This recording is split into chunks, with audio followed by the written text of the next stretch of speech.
El choque de venganza de Senna 1990, Suzuka, el campo de batalla más sagrado de la Fórmula 1 y Ayrton Senna no estaba aquí para correr, estaba aquí para terminar una guerra. Un año antes, la misma pista había sido el escenario de lo que Senna consideraba la traición definitiva. Alain Prost, su compañero de equipo convertido en enemigo, se había estrellado contra él, terminando la carrera de Senna y su campeonato. La FIA apoyó a Prost. Jean-Marie Balestre, el presidente de la FIA, un conocido aliado de Prost, selló el veredicto. Senna fue descalificado, su victoria borrada, su título robado. Senna nunca lo olvidó. Durante 365 días, ese momento ardió dentro de él. Cada podio, cada sesión de clasificación, cada entrevista, él reproducía ese choque una y otra vez en su mente. No como una derrota, sino como una deuda. Y 1990 era su oportunidad para cobrar. Pero esta vez no iba a esperar a que Prost hiciera el primer movimiento. El fin de semana comenzó con Senna logrando la pole position, pero la FIA dictaminó que la pole comenzaría en el lado sucio de la parrilla, una decisión que Senna protestó furiosamente. Él suplicó, exigió, pero Balestre se negó. Prost, convenientemente, comenzaría en el lado limpio. Senna lo vio claro. Ya no solo estaba luchando contra Prost, estaba peleando contra la FIA misma, y fue entonces cuando algo dentro de él cambió. Le dijo a su ingeniero de carrera en voz baja esa noche, si Prost lidera en la primera curva, no terminará esta carrera. Eso no era una amenaza, era una promesa. El día de la carrera, 21 de octubre, 150,000 aficionados llenaron Suzuka. Millones más miraban alrededor del mundo. El campeonato se decidiría aquí en una batalla final. Nadie podía predecir lo que estaba a punto de suceder. Senna estaba sentado en silencio en la parrilla, sin rezos, sin rituales, solo concentración. Las luces rojas se encendieron. El Ferrari de Prost avanzó ligeramente. Se movió para defender el interior. Senna no parpadeó. 260 kilómetros por hora, nunca levantó el pie. En una fracción de segundo, el McLaren de Senna chocó contra el Ferrari de Prost. No fue un roce, no fue un incidente de carrera, fue un impacto directo. La fibra de carbono explotó. Ambos coches salieron de la pista, escombros lloviendo sobre la primera curva de Suzuka. Ambos pilotos fuera. Carrera terminada, campeonato decidido. Y Senna, campeón. El silencio después del choque fue ensordecedor. Prost se alejó de los restos, disgustado. Se negó a hablar con Senna. Se negó a hablar con la prensa. Los oficiales de la FIA se quedaron congelados. Sabían lo que acababa de suceder. Todos lo hicieron. Pero no hubo penalización. No hubo investigación ni sanciones. Senna, el hombre al que le habían robado por política un año antes, acababa de recuperar el título de la manera más brutal e innegable. Y cuando la prensa finalmente lo acorraló en el garaje horas después y le hizo la pregunta que todos querían que respondiera, ¿chocaste contra Prost a propósito? Senna no evadió, no mintió, los miró a los ojos y dijo, sí, ya no era una carrera, era justicia, porque en el mundo de Ayrton Senna, las reglas nunca importaban, solo la venganza. El choque de Schumacher en Adelaide. Adelaide, 1994, la carrera final de la temporada, la batalla final por el título. Michael Schumacher estaba al borde de convertirse en campeón del mundo por primera vez. Todo, por lo que había trabajado, cada carrera que había luchado, lo llevó a este momento. Pero había un problema, su rival Damon Hill. Hill había perseguido a Schumacher todo el año, estaba cerca, demasiado cerca. Si Hill terminaba delante en esta carrera, el título sería suyo y Schumacher lo sabía. También sabía algo más. En la Fórmula 1 no siempre se gana siendo más rápido, a veces se gana siendo despiadado. La carrera comenzó, Schumacher lideró. Durante 35 vueltas la controló. Pero luego, un error. En la vuelta 36, en la curva de East Terrace, Schumacher se salió de la pista, su Benetton rozó el muro, su coche rebotó de nuevo en la pista, dañado, vulnerable. Hill vio su oportunidad. Schumacher también vio la suya. En ese instante, Michael tomó una decisión. Cuando Hill se lanzó por el interior, Schumacher giró deliberadamente. El Benetton dañado colisionó con el Williams de Hill. Ambos coches chocaron juntos. El coche de Schumacher se lanzó contra las barreras. Carrera terminada. Pero Hill, su coche siguió moviéndose unos cientos de metros hasta que se mostró el verdadero daño. Suspensión destruida, neumático pinchado. Hill entró en los pits. Los mecánicos rodearon el coche, pero era inútil. Hill se retiró. Schumacher, campeón del mundo por la fuerza. Sin celebraciones, sin apretones de manos, solo un silencio atónito. El paddock sabía lo que había pasado. Todos lo sabían. Pero la FIA, ellos se quedaron callados. Sin penalización, sin investigación, nada. Años después, las imágenes confirmaron lo que los aficionados habían sospechado desde el principio. La maniobra de dirección de Schumacher no fue un error, fue deliberada. Había chocado para ganar, y así nació la leyenda de Michael Schumacher, no como un campeón limpio, sino como el piloto de Fórmula 1 que ganaba a cualquier costo. Adelaida no fue la carrera donde Schumacher demostró su talento, fue la carrera donde demostró que haría cualquier cosa para ganar, incluso sacar a su rival de la historia. Legate de Hamilton en Melbourne, 2009, la primera carrera de la temporada, y Lewis Hamilton no solo estaba persiguiendo la victoria, estaba a punto de orquestar uno de los mayores escándalos de su carrera. Esto no fue un error de conducción. Esto no fue una infracción técnica. Esto fue algo mucho más deliberado. Mentir. Comenzó en las últimas vueltas del Gran Premio de Australia. Un periodo de coche de seguridad barajó el campo. Jarno Trulli, conduciendo para Toyota, pasó accidentalmente a Hamilton detrás del coche de seguridad después de salirse brevemente de la pista. Según las reglas, eso era ilegal. Hamilton estaba en posición para un podio, pero la confusión comenzó después de la carrera. Toyota argumentó que Hamilton había reducido la velocidad de manera antinatural, causando que Trulli lo pasara. Hamilton afirmó lo contrario. Ambos equipos fueron convocados ante los comisarios. En esa reunión, Hamilton, sentado junto a su director deportivo de McLaren, Dave Ryan, dijo a los oficiales de la FIA que no había recibido instrucciones de dejar que Trulli lo adelantara, que el adelantamiento de Trulli era ilegal. Los comisarios le creyeron. A Hamilton se le otorgó el tercer lugar.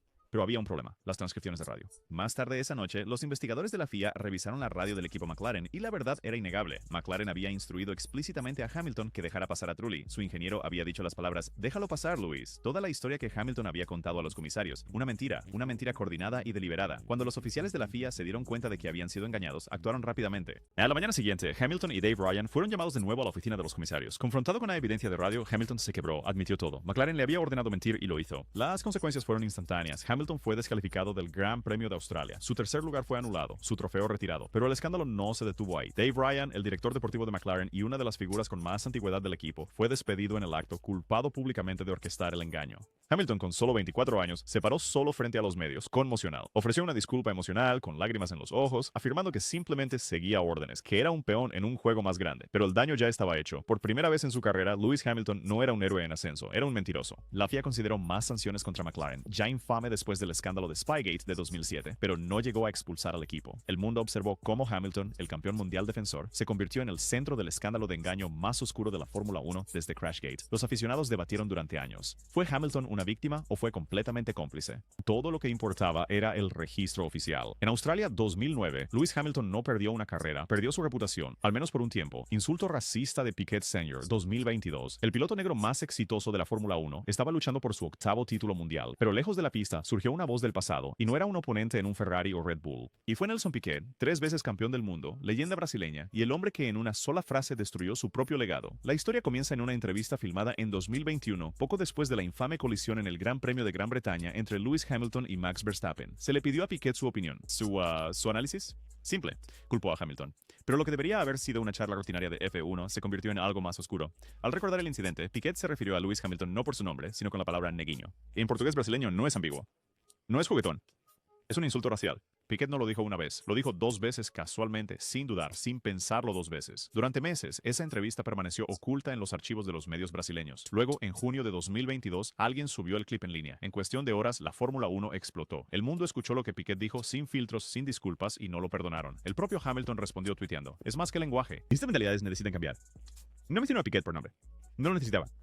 Mercedes emitió un comunicado público condenando a Piquet. La FIA siguió. Los organismos rectores de la F1 actuaron rápidamente porque sabían que esto no era solo una broma de mal gusto. Esto era racismo abierto de un hombre que había estado en la cima de su deporte. Los patrocinadores se retiraron. Los socios se distanciaron. La Fórmula 1 lo hizo oficial. Nelson Piquet fue vetado permanentemente del paddock de la Fórmula 1. Un hombre que una vez fue celebrado como el ícono del automovilismo de Brasil, Chris Froome, borrado del deporte de la noche a la mañana. Piquet intentó defenderse, afirmó que el término fue mal traducido, dijo que era inofensivo en su cultura, pero nadie le creyó porque todos dentro de la Fórmula 1 sabían que Piquet siempre había sido así. Era un piloto del viejo mundo, descarado, directo y ahora irrelevante. En una sola frase, Nelson Piquet destruyó décadas de respeto, no por un accidente, no por hacer trampa, sino por sus propias palabras. Palabras que terminaron con su carrera no en la pista, sino en el tribunal de la opinión pública. Para Piquet, la prohibición no fue solo un castigo, fue una sentencia. La agresión física de Verstappen, 2018, Brasil, Interlagos, el lugar donde Max Verstappen había dominado todo el fin de semana. Más rápido en la práctica, más rápido en la carrera, una victoria segura en proceso. Pero en la Fórmula 1 nada está garantizado, ni siquiera para Max. Con 44 vueltas completadas, Verstappen lideraba el Gran Premio de Brasil, controlando el ritmo, gestionando sus neumáticos, listo para sumar otra victoria a su creciente carrera. Luego, al acercarse al rezagado Esteban Ocon, todo cambió.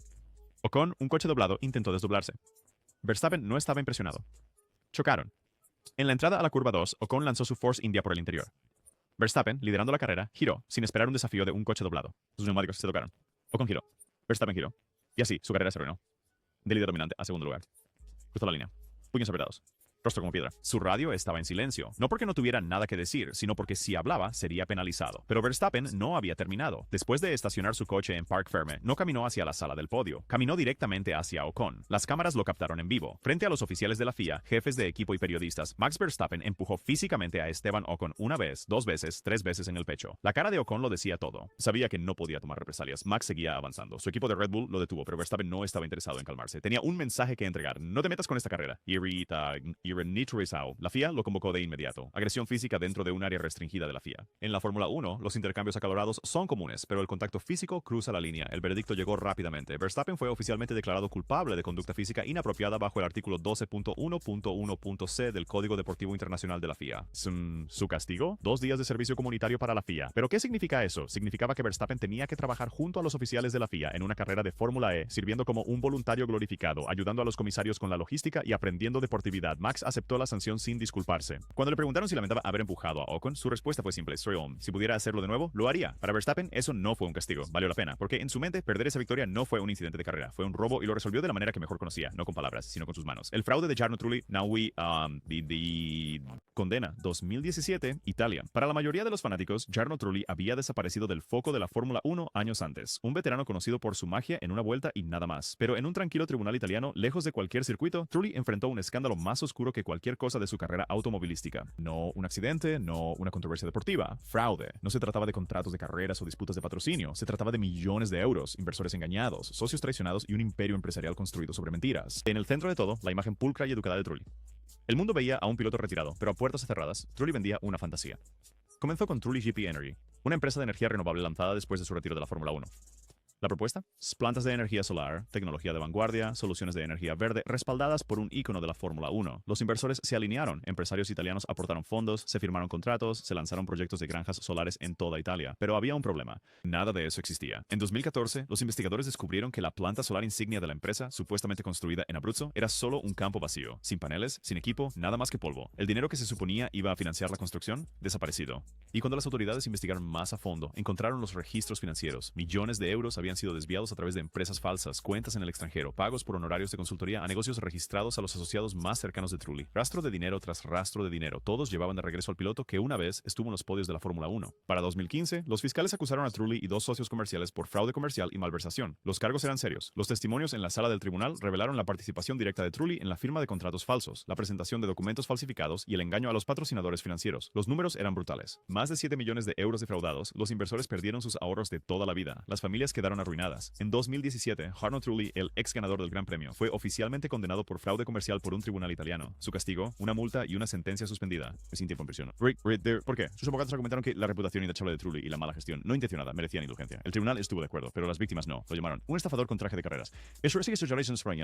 Un fraude escondido detrás de un casco. Cuando los reporteros se acercaron a Trulli para obtener comentarios fuera del juzgado, él dijo solo una cosa: solo era negocio, y luego desapareció de la Fórmula 1, de los medios, de la vida pública. Jarno Trulli, el piloto conocido por su velocidad, finalmente se estrelló contra la verdad. La adicción a la cocaína de James Hunt. James Hunt no era solo un piloto de Fórmula 1. En los años 70 era el comodín de la F1, un hombre que trataba los fines de semana de Gran Premio de la misma manera que trataba los clubes nocturnos, como lugares para perseguir la velocidad, mujeres y cualquier cosa que ardiera. Y para James Hunt, nada ardía más que la cocaína. Su adicción no era un RN rumor, no era un chisme del paddock, era un hecho conocido. En los años previos a su campeonato de 1976, la reputación de Hunt ya estaba grabada en piedra. Festejaba hasta el amanecer, llegaba con resaca, se subía al coche y aún así lograba la pole. Los medios lo llamaban The Shunt, un apodo ganado tanto por los choques como por el caos de su vida personal. Pero detrás de los titulares, sus hábitos de cocaína se descontrolaron. Antiguos mecánicos de McLaren, años después, describieron mañanas en las que Hunt llegaba vistiendo la ropa de la noche anterior, apestando a alcohol y todavía alterado por un cóctel de estimulantes. Desaparecía en la casa rodante. Minutos después, salía con gafas de sol, pupilas dilatadas y listo para correr. Su ritual no era superstición, era sustancia. La cocaína le daba a Hunt la ventaja, o eso creía él. Lo que hacía a Hunt aterrador no era solo su adicción, era que no parecía frenarlo. En circuitos como Mónaco y Zandvoort, los miembros del equipo afirmaban que su calentamiento previo a la clasificación no era estirarse o reuniones de estrategia, era una línea de coca. Los periodistas nunca se atrevieron a publicarlo. Los patrocinadores lo sabían, pero hacían la vista gorda porque Hunt no solo ganaba carreras, estaba vendiendo la Fórmula 1 al mundo. Era el piloto rockstar que vivía rápido, amaba más rápido y no le importaba quién lo supiera. No hubo pruebas de drogas fallidas. No porque no los fallara, sino porque no se realizaban. El director médico de la FIA, Sid Watkins, admitió más tarde que las pruebas de drogas aleatorias no se introdujeron hasta la década de 1980. En los años 70 era más fácil no hacer preguntas, especialmente cuando las preguntas podían arruinar a la estrella más comercializable de la Fórmula 1. El director del equipo, Teddy Mayer, dijo famosamente: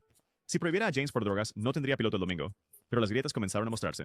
En el Gran Premio de los Países Bajos de 1976, Hunt supuestamente se desmayó en el garaje antes de la clasificación. No por agotamiento, sino por sobredosis. Un mecánico del equipo lo revivió con agua fría y café negro. Luego calificó en cuarto lugar. Su victoria en el Gran Premio de Japón de 1976, la carrera que decidió el título, llegó después de una semana de juerga en los clubes subterráneos de Tokio. Testigos afirmaron que Hunt llegó al circuito todavía bajando de una juerga de cocaína. Cuando cruzó la línea de meta y reclamó el título, la radio del equipo McLaren estaba en silencio. No en celebración, sino en alivio porque nadie creía que sobreviviría la temporada. Después de su campeonato, la adicción de Hunt se profundizó. Su matrimonio se desmoronó, sus finanzas colapsaron, vendió trofeos para pagar deudas. Su consumo de cocaína pasó de ser un vicio de fin de semana a una dependencia diaria. En 1979, Hunt se retiró. En 1993, murió de un ataque al corazón. Los informes de la autopsia encontraron un daño cardiovascular extenso. Años de abuso de cocaína, enmascarados por la fama y la velocidad, habían destruido su corazón mucho antes de que dejara de latir. James Hunt no murió como un campeón mundial, murió como una advertencia. Un hombre que vivió más rápido que nadie hasta que incluso su cuerpo no pudo seguir el ritmo.